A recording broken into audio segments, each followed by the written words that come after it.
कैसे हुई नागों की उत्पत्ति, जानिए पुराणों में वर्णित नागों के बारे में। हमारे धार्मिक ग्रंथों में शेषनाग, वासुकी नाग, तक्षक नाग, करकोटक नाग, धृतराष्ट्र नाग, कालिया नाग आदि नागों का वर्णन मिलता है।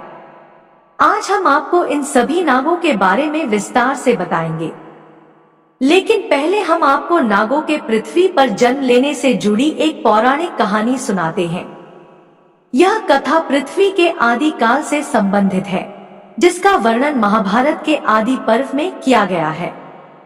हालांकि यह घटना महाभारत काल से बहुत पहले की है, परंतु क्योंकि ये घटनाएं महाभारत से किसी न किसी तरीके से जुड़ी थी, इसलिए उनका वर्णन महाभारत के आदि पर्व में किया गया है। नागों की उत्पत्ति। कद्रु और विंता दक्ष प्रजापति की पुत्रियां थी और दोनों ने कश्यप ऋषि से विवाह किया था। एक बार कश्यप मुनि ने अपनी दोनों पत्नियों से वरदान मांगने को कहा।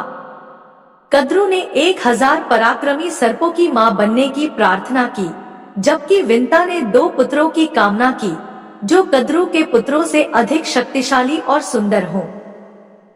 कद्रु के अंडों से 1000 सर्पों का जन्म हुआ, जबकि विंता के अंडों से 2 पुत्रों का जन्म हुआ। प्रमुख नागों का वर्णन। शेषनाग। कद्रु के पुत्रों में सबसे शक्तिशाली शेषनाग थे। इनका एक नाम अनंत भी है। जब शेषनाग ने देखा कि उनके परिवार ने विंता के साथ धोखा किया है, तो उन्होंने गंधमादन पर्वत पर तपस्या शुरू की।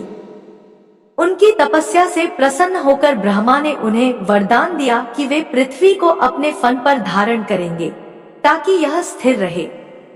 इस प्रकार शेषनाग ने पृथ्वी को अपने फन पर धारण किया और भगवान विष्णु भी उनके फन पर विराजित होते हैं।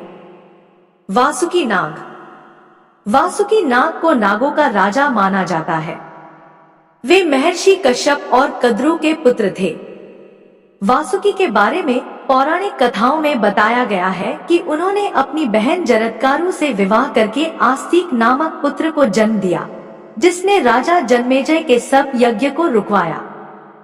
समुद्र मंथन के समय वासुकी का उपयोग मंथन मणि के लिए किया गया था और त्रिपुरदा में वे शिव धनुष की डोरी बने थे। तक्षक नाग। तक्षक नाग पातालवासी और 8 प्रमुख नागों में से एक थे।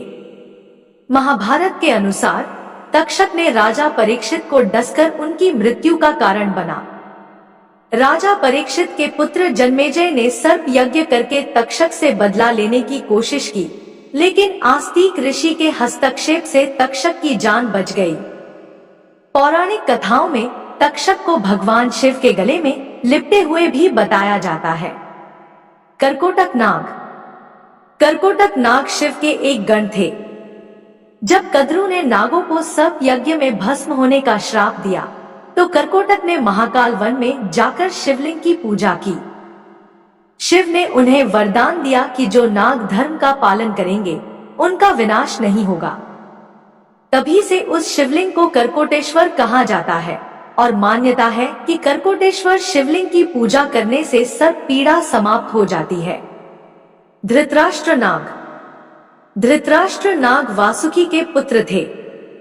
महाभारत के बाद जब युधिष्ठिर ने अश्वमेध यज्ञ किया, तो अर्जुन के पुत्र ब्रभुवाहन ने अर्जुन का वध कर दिया।